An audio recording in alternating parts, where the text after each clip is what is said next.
ఫస్ట్లో విత్తనాలు తీసుకొని వస్తాం, గింజలు అవి ఇక్కడ దున్నిచ్చి అవి చల్లుతాం. చల్లంగానే అవి 3వ రోజుకు మొలకలు ఎత్తాయి.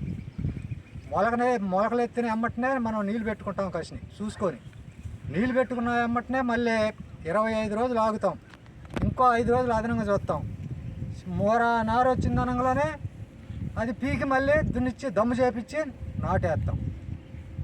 అది దీని లెక్క. ఇది పంట రావడానికి ఎన్ని రోజులు పట్టేది అండి? రావడానికి 5 నెలలు పట్టు. 5 నెలలు పంట. 5 నెలల పంట. 5 నెలలకి మొక్క ఎండిపోయిద్దా లేకపోతే అట్లా? మొక్క అట్నే వచ్చింది, అట్నే వచ్చేసింది. అట్లానే వచ్చింది. 5 నెలల తర్వాత మళ్ళీ అవి పెట్టి మిషన్లు పెట్టి కోపించుకొని మళ్ళీ గింజలు ఒకసారి పెట్టుకొని ఇంటికి చేర్చుకుంటాం. ఆ వడ్లన్నీ మూటలు కట్టి ఇంటికి. ఇప్పుడు ఆ వడ్లు మామూలుగా నేరుగా బియ్యం లాగా వచ్చేస్తాయా? బియ్యం వచ్చేసా, మిల్లుకి వేసేస్తే బియ్యం వచ్చేస్తాయి.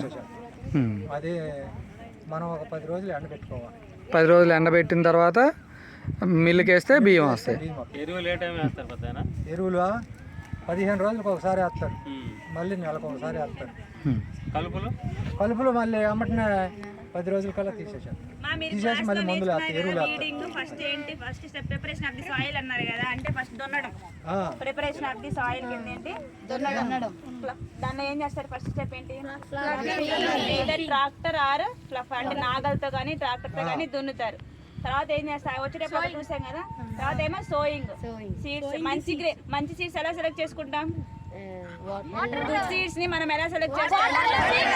వాటర్ లో వేస్తే ఏవైతే ఫ్లోట్ అవుతాయి అవేమో ఏమో వాటిని తీసుకుంటాం. సోయింగ్ వేసిన తర్వాత క్రాప్స్ వస్తాయి. తర్వాత స్టెప్ ఏంటి? అంటే ఏంటి? కలుపు మొక్కలు. వీడ్స్ అంటే అన్డిసైరబుల్ ప్లాంట్స్, మనకు అవసరం లేని ప్లాంట్స్, వాటిని ఏం చేస్తాం? తీసేస్తాం. అది వీడింగ్. తర్వాత ఏంటి? ఇరిగేషన్. ఇరిగేషన్ అంటే ఏంటి? వాటరింగ్ ఇస్తూ ఉంటాం. అర్థమవుతుందా? దానిలో టైప్స్ ఉంటాయి. డ్రిప్ ఇరిగేషన్ అవ్వచ్చు, లేదంటే స్ప్రింక్లర్. మనం వచ్చేటప్పుడు ఇంజన్ చూస్తారా? ఇంజన్ తో వాటరింగ్ ఇస్తారు. ఓకేనా? తర్వాత ఏంటి? హార్వెస్టింగ్ అంటే ఏంటి? మెచ్యూర్ అయిన క్రాప్ ని, గ్రెయిన్స్ ని, ఈ క్రాప్స్ ని పట్టుకున్నారు కదా, వాటి నుంచి ఏమొస్తాయి? గ్రెయిన్స్. అప్పుడు ఏం చేస్తారు? With help of the sickle అంటే ఏంటి? కడవతో కోసేస్తారు అన్నమాట. అది హార్వెస్టింగ్ అంటాం. ఆ తర్వాత ఏం చేస్తాం? థ్రెషింగ్ చేస్తాం. అంటే ఏంటి? అంటే ఏంటి? థ్రెషింగ్ అంటే ఏంటి? గింజలు సపరేట్ చేయడం. ఓకేనా? ఆ తర్వాత స్టోరేజ్. ఇది ప్రాసెస్ అంట. అర్థమైందా? ఇలాగ జరుగుతుంది ప్రాసెస్. మీరు ఆల్రెడీ క్లాస్లో నేర్చుకున్నారు, బట్ ప్రాక్టికల్గా చూడడం కోసం నేర్చుకున్నారు.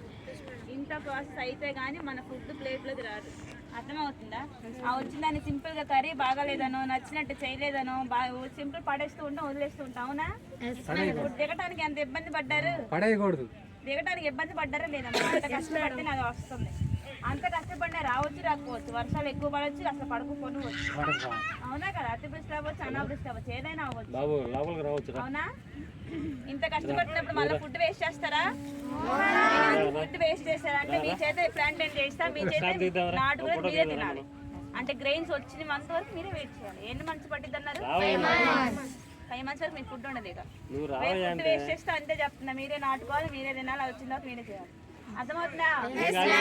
Don't waste food. ఇంత కష్టపడితే వస్తుంది ఫుడ్ అనేది.